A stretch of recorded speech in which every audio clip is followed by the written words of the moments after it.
तो विद्यार्थी मित्रों, आज आप चैप्टर नंबर 5 गतिना नियमोनी थियरीनी चर्चा करीशुं। तो गतिना नियमोनी बात करीशुं। जो चैप्टर नंबर 4 नी अंदर प्रक्षेप गतिना जी नीटना दाखला તેમજ એ સિવાયના જે કહેવાય ને કોણીય પ્રવેગના जी नीटना પછી કેન્દ્રગામી પ્રવેગના जी नीटना દાખલા, આ બધા દાખલાઓની આપણે ચર્ચા કરવાના જ છીએ।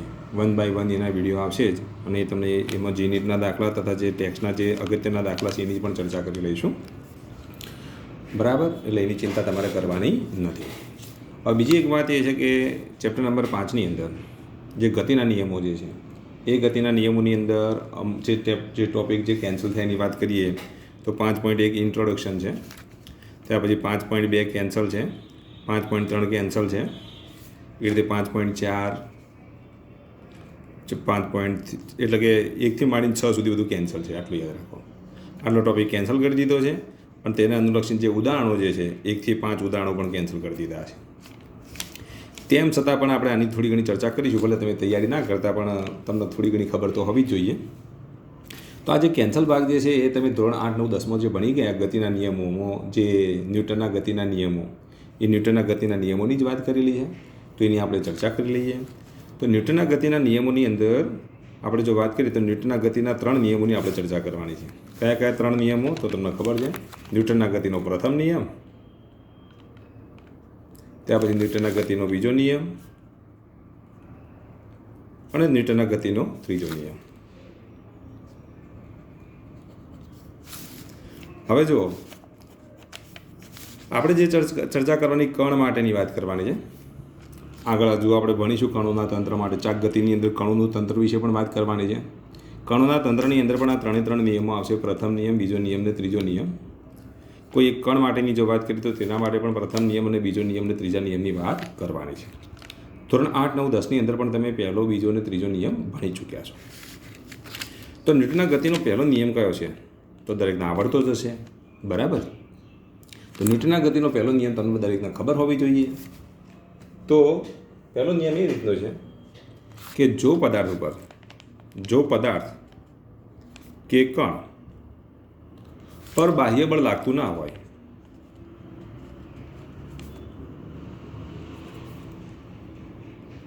ત્યારે તે પદાર્થ સ્થિર હોય તો સ્થિર રહે છે,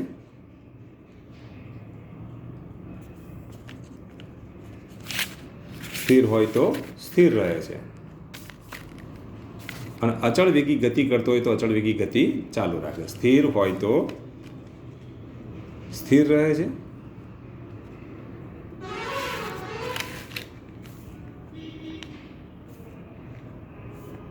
સ્થિર હોય તો સ્થિર રહે છે, અને અચળ વેગી ગતિ કરતો હોય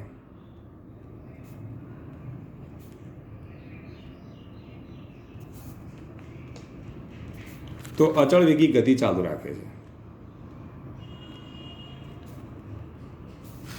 ચાલુ રાખે છે। તો આટલું યાદ રાખવાનું। તો ન્યૂટનના ગતિના પહેલા નિયમમાં તમે શું યાદ રાખશો? તો જો પદાર્થ સ્થિર હોય તો સ્થિર રહે છે, અને અચળ વેગી જો ગતિ કરતો હોય તો તેની અચળ વેગી ગતિ કેવી હોય છે? તો ચાલુ રહે છે। તો આપણે ન્યૂટનના ગતિનો કયો નિયમ કહીશું? તો પહેલો નિયમ કહીશું। હવે ન્યૂટનના ગતિનો પહેલો નિયમ જે છે એ નિયમને અનુલક્ષીને આપણને 2 અવસ્થાઓ મળી પદાર્થની। એક સ્થિર અવસ્થા મળી, કઈ અવસ્થા મળી? એક તો સ્થિર અવસ્થા મળી, અને બીજું અચળ વેગી ગતિ કરતી અવસ્થા। એક તો અચળ વેગી ગતિ કરતી અવસ્થા અને બીજી અવસ્થા કઈ મળી પદાર્થની? તો સ્થિર અવસ્થા મળી। આમ સ્થિર અવસ્થા અને અચળ વેગી અવસ્થા જે છે એ બંને અવસ્થાઓ પદાર્થની કેવી અવસ્થાઓ કહેવાય? તો સંતુલિત અવસ્થાઓ કહેવાય। કેમ? કારણ કે પદાર્થ પર બાહ્ય બળ લાગતું નથી। પદાર્થ પર બાહ્ય બળ લાગતું ન હોવાથી આવી અવસ્થાઓને આપણે કેવી અવસ્થાઓ કહીશું? સંતુલિત અવસ્થાઓ કહીશું। તો પદાર્થની સ્થિર અવસ્થા, આટલું યાદ રાખજો, કારણ કે આપણે જોડે જોડે જી નીટની પણ વાત કરવાની છે, એટલે આ બધી મુદ્દાઓ તમને આવડવા જોઈએ। તો પદાર્થની સ્થિર અવસ્થા અને બીજી અવસ્થા કઈ બોલો? તથા પદાર્થની અચળ વેગી ગતિની અવસ્થા।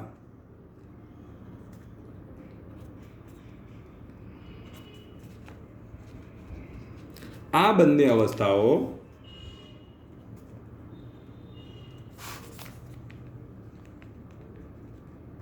સંતુલિત અવસ્થાઓ છે.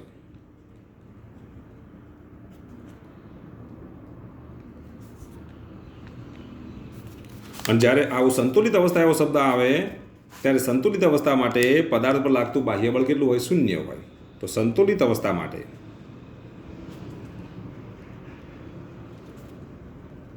પદાર્થ ઉપર લાગતું બાહ્ય બળ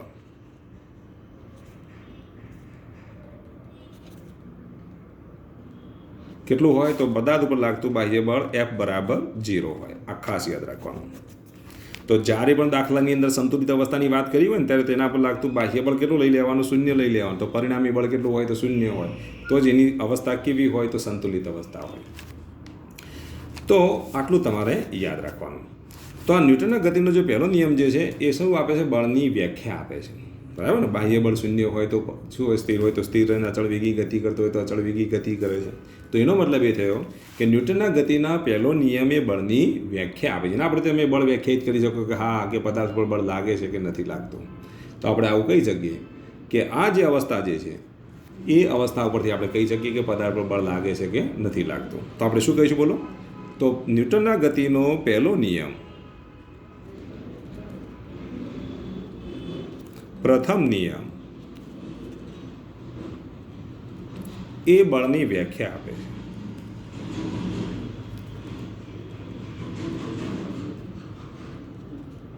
આ ખાસ યાદ રાખવાનું. બળની વ્યાખ્યા માટેનો નિયમ કયો? તો પહેલો નિયમ છે. આટલું યાદ રાખવાનું. હવે આપણે ચેપ્ટર નંબર 3 અને 4માં વાત કરી કે પદાર્થ જે સ્થિતિમાં રહીને ગતિનો અભ્યાસ કરતા હોય તેને શું કહેવાય? નિર્દેશ પ્રેમ કહેવાય. હવે નિર્દેશ પ્રેમની જો વાત કરીએ ને તો નિર્દેશ પ્રેમની અંદર પાછા બે પ્રકારની નિર્દેશ પ્રેમો છે. હવે આ જે ટોપિક કેન્સલ થયો આપણે ડિટેલમાં સમજી લઈએ કારણ કે તમારે જી નીટ માટે તો આની નોંધ બનાવી દેવાની. તો આપણે દાખલા તરીકે ત્રીજા ચેપ્ટરની અંદર અને ચોથા ચેપ્ટરની અંદર આપણે નિર્દેશ પ્રેમની વાત કરી હતી. હવે નિર્દેશ પ્રેમો કેટલા પ્રકારની હોય? તો બે પ્રકારની હોય. જડત્વીય નિર્દેશ પ્રેમ અને અજડત્વીય નિર્દેશ પ્રેમ. હવે જેમાં જડતાનો ગુણધર્મ હોય, ન્યૂટનના ગતિના પહેલા નિયમનું પાલન થતું હોય, તો જે નિર્દેશ પ્રેમ ન્યૂટનના ગતિના પહેલા નિયમનું જે પાલન કરે ને તો તેવી નિર્દેશ પ્રેમને જડત્વીય નિર્દેશ પ્રેમ કહેવાય. શું કહેવાય? જડત્વીય નિર્દેશ પ્રેમ કહેવાય છે. તો અહીંયા હું લખી દઉં છું. બરાબર? આ નોટ તમારે જી નીટ માટે યાદ રાખવાની. બરાબર? ટેક્સ્ટમાં તો આ ટોપિક કેન્સલ કરી દીધો છે પણ જી નીટ માટે તમે યાદ રાખજો. તો જે નિર્દેશ પ્રેમ પર લાગતું બાહ્ય બળ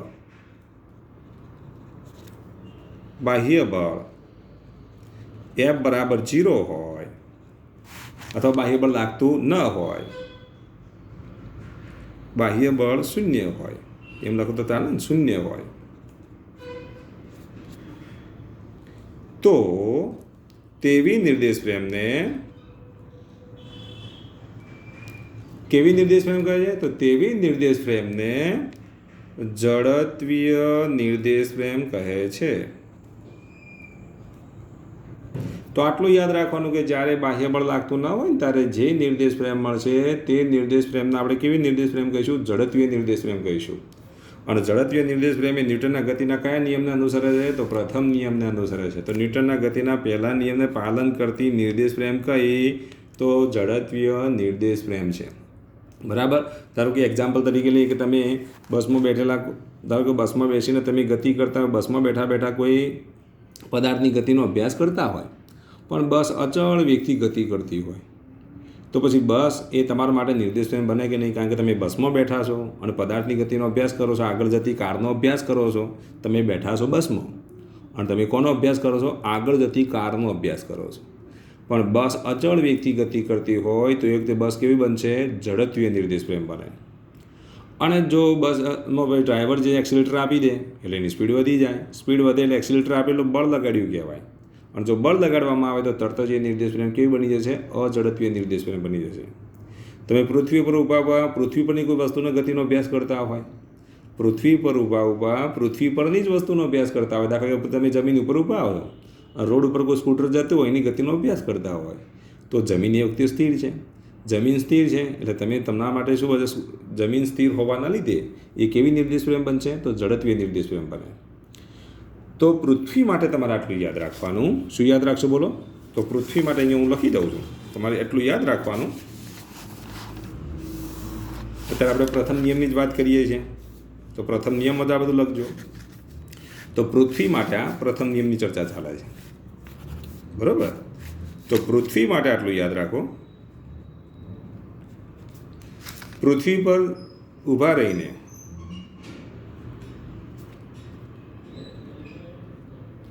પૃથ્વી પરની વસ્તુનો અભ્યાસ કરવામાં આવે ત્યારે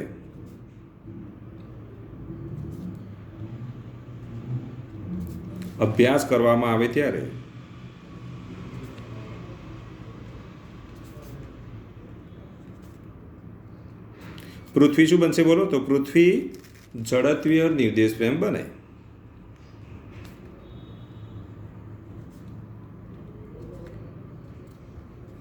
નિર્દેશ પ્રેમ વિશે ફરી બોલી જાઉં છું. અવલોકનકાર જે સ્થિતિમાં રહીને ગતિનો અભ્યાસ કરતો હોય તે સમતલને શું કહેવાય? નિર્દેશ પ્રેમ કહેવાય. જો ફરી બોલી ગયો હું, સમજજો. પૃથ્વી શું છે? સ્થિર છે. જ્યારે પૃથ્વી પરની કોઈ વસ્તુનો જ્યારે તમે અભ્યાસ કરતા હોય ત્યારે પૃથ્વી સ્થિર હોવાના લીધે તેના પર લાગતું બાહ્ય બળ શૂન્ય છે, અને લાગતું બાહ્ય બળ શૂન્ય હોવાના લીધે તેના આપણે કેવી નિર્દેશ પ્રેમ કહીશું? જડત્વીય નિર્દેશ પ્રેમ કહીશું. આટલું યાદ રાખવાનું. પરંતુ જો પૃથ્વી પર રહીને કોઈ ગ્રહની ગતિનો અભ્યાસ કરતા હોય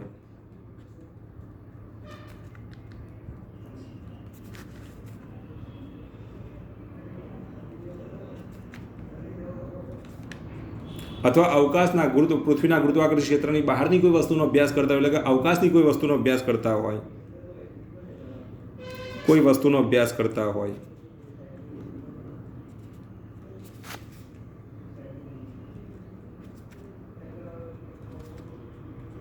તો અવકાશ પરની કોઈ વસ્તુનો જો તમે આ રીતે અભ્યાસ કરો તો એ વખતે આટલું યાદ રાખવાનું. જ્યારે તમે અવકાશ ઉપરની વસ્તુનો અભ્યાસ કરો છો ત્યારે પૃથ્વી તો શું કરે છે બોલો? ઓમેગા જેટલા કોણીય વેગથી પરિભ્રમણ કરે છે. સૂર્યની આસપાસ પૃથ્વી પરિભ્રમણ કરે છે અને પ્રવેગી ગતિ કરે છે. તેના પર કયું બળ લાગે છે? કેન્દ્રગામી બળ લાગે છે. ગુરુત્વાકર્ષણ બળ એ કયું? સૂર્યનું ગુરુત્વાકર્ષણ બળ એ કેન્દ્રગામી બળ છે. અને સૂર્યનું ગુરુત્વાકર્ષણ બળ કેન્દ્રગામી બળ હોવાના લીધે એ કેવી ગતિ કરે બોલો? તો આમ વર્તુળમય ગતિ કરે. કેવી ગતિ કરે છે? વર્તુળમય ગતિ કરે છે. અને આ જ્યારે વર્તુળમય ગતિ કરે ત્યારે કેન્દ્રગામી પ્રવેગ ઉત્પન્ન થાય છે, કેન્દ્રગામી બળ લાગે છે. એ વખતે બાહ્ય બળ શૂન્ય નથી, અને બાહ્ય બળ શૂન્ય ન હોવાના લીધે એ વખતે પૃથ્વી શું બનશે બોલો? પૃથ્વી અજડત્વીય નિર્દેશ પ્રેમ બને છે. તો અભ્યાસ કરતા હોય ત્યારે પૃથ્વી અજડત્વીય નિર્દેશ પ્રેમ છે.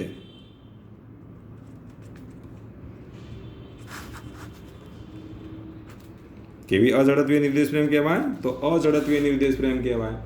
તો આમ આટલું યાદ રાખવાનું. ન્યૂટનના ગતિના પહેલા નિયમ પ્રમાણે જો બાહ્ય બળ શૂન્ય હોય, જો નિર્દેશ પ્રેમ ઉપર બાહ્ય બળ લાગતું ના હોય તો એ વખતે જડત્વીય નિર્દેશ પ્રેમ કહેવાય. અને જો બાહ્ય બળ લાગતું હોય તો એ વખતે શું બનશે? અજડત્વીય નિર્દેશ પ્રેમ બને. તો આમ નિર્દેશ પ્રેમના બે પ્રકાર છે, ઝડત્વીય નિર્દેશ પ્રેમ અને અઝડત્વીય નિર્દેશ પ્રેમ કહેવાય.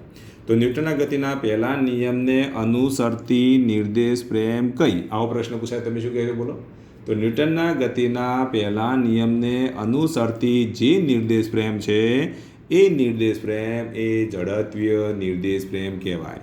અને પહેલા નિયમને અનુસરતી ના હોય તે અઝડત્વીય નિર્દેશ પ્રેમ કહેવાય. તમે બસમાં બેઠા હોય અને જ્યારે બસ ગતિ કરે ત્યારે બ્રેક મારવામાં આવે તો તમે કઈ બાજુ નમી પડો છો બોલો? બ્રેક મારવામાં આવે તો તમે આગળની તરફ, અને એક્સિલેટર આપવામાં આવે તો પાછળની તરફ નમી પડો છો. તો જ્યારે બસમાં જ્યારે બ્રેક મારવામાં આવે ત્યારે પણ બાહ્ય બળ લાગતું હોય છે, એક્સિલેટર આપવામાં આવે ત્યારે પણ બાહ્ય બળ લાગતું હોય છે, અચળ વેગી ગતિ કરતી હોય ત્યારે બાહ્ય બળ લાગતું નથી. તો આમ બ્રેક મારતી વખતે અને એક્સિલેટર આપતી વખતે બસ કેવી બનશે બોલો? અઝડત્વીય નિર્દેશ પ્રેમ બને. પણ જ્યારે અચળ વેગી ગતિ કરતી હોય ત્યારે કેવી બને બોલો? ઝડત્વીય નિર્દેશ પ્રેમ બને. તો આને અનુલક્ષીને નીટની અંદર પ્રશ્ન પૂછાયેલો છે, બરાબર. તો આ કોન્સેપ્ટ તમારે યાદ રાખવાનો. તો ઝડત્વીય નિર્દેશ પ્રેમ અને અઝડત્વીય નિર્દેશ પ્રેમ વિશે આટલું યાદ રાખવાનું. તો ન્યૂટનના ગતિનો પહેલો નિયમ અહીંયા પૂરો થાય છે. તો એ પહેલી વાત તો એ, જો પદાર્થ પર લાગતું બાહ્ય બળ લાગતું ન હોય તો તે પદાર્થ સ્થિર હોય તો સ્થિર રહે, અને અચળ વેગી ગતિ કરતો હોય તો અચળ વેગી ગતિ કરે છે. અને આપણે ન્યૂટનના ગતિનો પહેલો નિયમ કહીએ છીએ. પદાર્થની સ્થિર અવસ્થા અને અચળ વેગી ગતિ અવસ્થાને કેવી અવસ્થા કહેવાય? તો સંતુલિત અવસ્થા કહેવાય. સંતુલિત અવસ્થામાં લાગતું બાહ્ય બળ કેટલું હોય? તો શૂન્ય હોય છે, બરાબર. બરાબર. ન્યૂટનના ગતિનો પહેલો નિયમ એ શું આપે છે બોલો? તો બળની વ્યાખ્યા આપે છે. શું આપે છે? બળની વ્યાખ્યા આપે છે. હવે આપણે જે ચર્ચા કરવાની છે એ શાની ચર્ચા કરીશું હવે? તો ન્યૂટનના ગતિનો બીજા નિયમની. હવે ન્યૂટનના ગતિના બીજા નિયમની ચર્ચા કરતા પહેલાં આપણે થોડું વેગમાન વિશે સમજી લઈએ. વેગમાન શબ્દ આવે એટલે આપણને ખબર પડી જવી જોઈએ. વેગ માન એટલે દ્રવ્યમાન. દ્રવ્યમાનમાંથી માન લીધું, વેગનો વેગ લીધો, આ બેને ભેગા કરી દીધા એટલે બની ગયું વેગમાન. તો વેગમાનની વ્યાખ્યા તમને આવડી જવી જોઈએ. તો વેગ અને દ્રવ્યમાનના ગુણાકારને પદાર્થના વેગ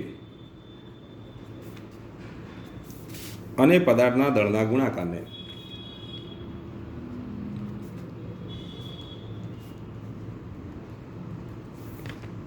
પદાર્થનું વેગમાન કહે છે.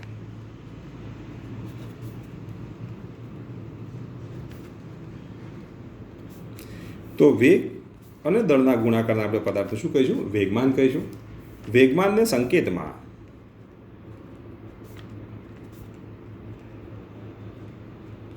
P વડે દર્શાવવામાં આવે. વેગમાન કેવી રાશિ છે યાદ રાખજો. તો વેગમાન એ સદિશ રાશિ છે. તો વેગમાન P બરાબર શું લખાય? m × v. એટલે વેગમાનની દિશા કઈ બાજુ હોય? તો વેગની દિશામાં હોય છે. જો P બરાબર mv લખીએ ને તો વેગમાનની દિશા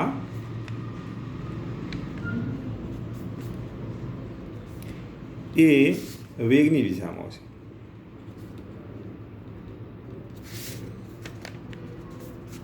તો P બરાબર શું લખીશું? mv.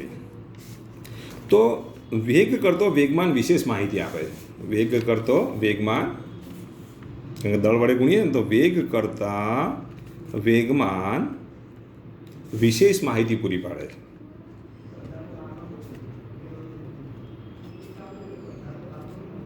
હવે એવું થતું હશે કે આ વિશેષ માહિતી કેવી રીતે પૂરી પાડે? તો તમને એક એક્ઝામ્પલ આપ્યું, તમને કહ્યું હોય કે ચલો એક સાયકલ છે અને બીજું આપણે લઈએ ટ્રેન. સાયકલનો વેગ 2 મીટર પ્રતિ સેકન્ડ હોય, બરાબર. ટ્રેનનો વેગ પણ આપણે કેટલો લઈએ? 2 મીટર પ્રતિ સેકન્ડ લઈએ. ભાઈ તમને એમ કહેવામાં આવે કે ચલો ભાઈ સાયકલને રોકો ને ટ્રેનને રોકો, તો તમે કોને રોકવા જશો બોલો? તો તમે સાયકલને જ રોકવા જશો. કેમ? ટ્રેનને આપણે રોકવા જતા નથી. કેમ? કારણ કે એક જ કે આમાં કચડાઈ મરીએ. કેમ? કારણ કે ટ્રેનને જો તમે રોકવા જાઓ તો ટ્રેનનું દળ વધારે છે. ટ્રેનનું દળ વધારે છે, એનો વેગ ભલે બંનેના સરખા હોય પણ સાયકલનું દળ ઓછું છે, જ્યારે ટ્રેનનો વેગ દળ વધારે છે. ટ્રેનનું દળ વધારે હોવાના લીધે આનું વેગમાન વધારે છે, જ્યારે આનું વેગમાન ઓછું છે. જેનું વેગમાન ઓછું તેને રોકવા માટે તમારે ઓછું બળ લગાડવું પડે, જેનું વેગમાન વધારે હોય તેને રોકવા માટે તમારે વધારે બળ લગાડવું પડે. તો એનો મતલબ એ થયો કે તમે ટ્રેનને સહેલાઈથી રોકી શકતા નથી. આને રોકવા માટે તમારે શું કરવું પડે? વધારે બળ લગાડવું પડે છે. જ્યારે ટ્રેનને તમે સાયકલને સહેલાઈથી રોકી શકો છો. એટલે તરત જ તમારો વિચાર કઈ બાજુ જશે બોલો?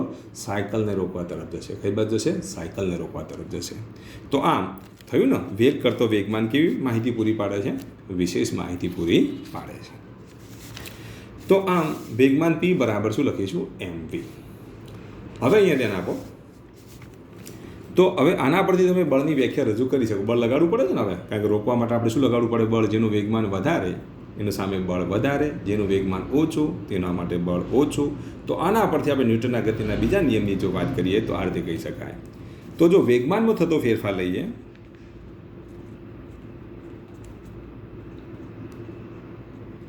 ડેલ્ટા P હોય અને આ ફેરફાર કરવા માટે લાગતો સમય કેટલો હોય? તો ડેલ્ટા T છે. તો વેગમાનમાં થતો ફેરફાર ડેલ્ટા P હોય અને આ ફેરફાર માટે લાગતો સમય ડેલ્ટા T હોય. તો ડેલ્ટા P અને ડેલ્ટા Tનો જે ગુણોત્તર જે છે તો વેગમાનના ફેરફારના સમય દરને શું કહેવાય? તો બળ કહેવાય. શું કહેવાય? બળ. તો આને આપણે સરેરાશ બળ કહીશું. તો પદાર્થ પર લાગતું સરેરાશ બળ કેટલું હોય? તો વેગમાનમાં થતા ફેરફારના સમય દર જેટલું હોય છે. તો આના પરથી ન્યૂટનના ગતિનો બીજો નિયમ તમે આ રીતે લખી શકો. તો પદાર્થ પર લાગતું બળ એ પદાર્થ પર લાગતું બળ એ એક કામ કરો, બીજો પેજ લઈએ આપણે તો જોઈએ દેખો. પદાર્થ ઉપર લાગતું બળ એ એટલે કે ન્યૂટનના ગતિનો બીજો નિયમ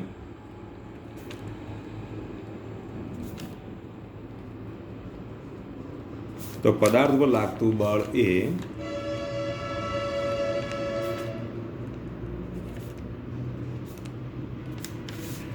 પદાર્થના વેગમાનમાં થતા ફેરફારના સમય દર જેટલું હોય છે? પદાર્થના વેગમાનમાં થતા ફેરફારના સમય દર જેટલો હોય છે?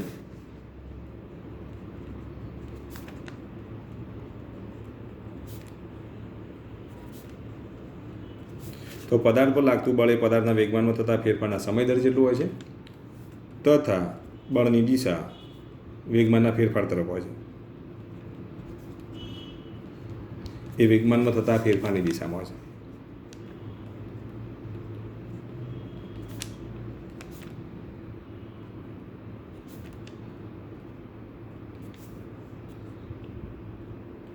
જેને ન્યૂટનના ગતિનો બીજો નિયમ કહે છે.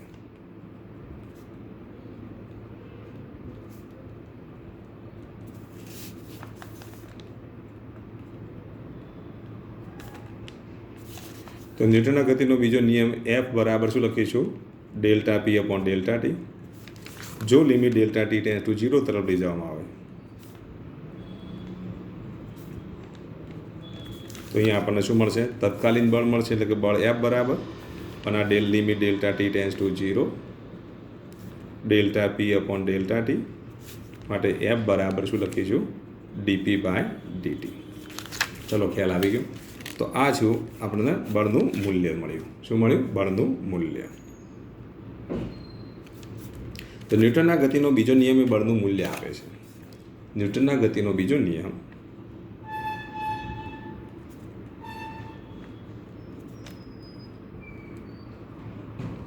એ બળનું મૂલ્ય આપે છે.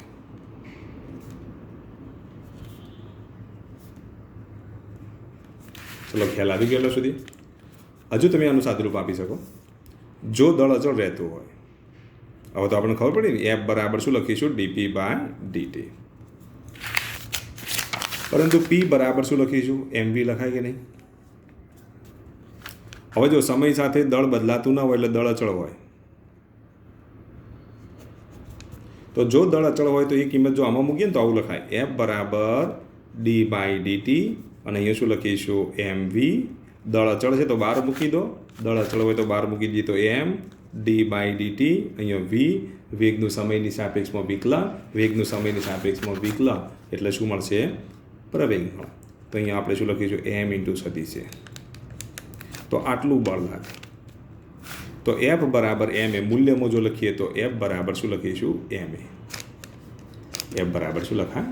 MA લખાય. ચલો ખ્યાલ આવી ગયો. તો આટલું બળ લાગતું હોય છે, જેને આપણે બળનું મૂલ્ય કહીશું. અને આપણે ન્યૂટનના ગતિનો કયો નિયમ કહીશું? તો બીજો નિયમ કહીશું. તો ન્યૂટનના ગતિનો બીજો નિયમ એ શું આપે છે? બળનું મૂલ્ય આપે છે. ન્યૂટનના ગતિનો પહેલો નિયમ એ શું આપે છે? બળની વ્યાખ્યા આપે છે. આના પછીના વિડીયોની અંદર આપણે વિશેષ ચર્ચા આપણે કરીશું. નીટની અંદર અને જીની અંદર કેવા પ્રકારના એક્ઝામ્પલ પૂછી શકાય એની ચર્ચા આના પછીના વિડીયોમાં કરીશું. ચલો.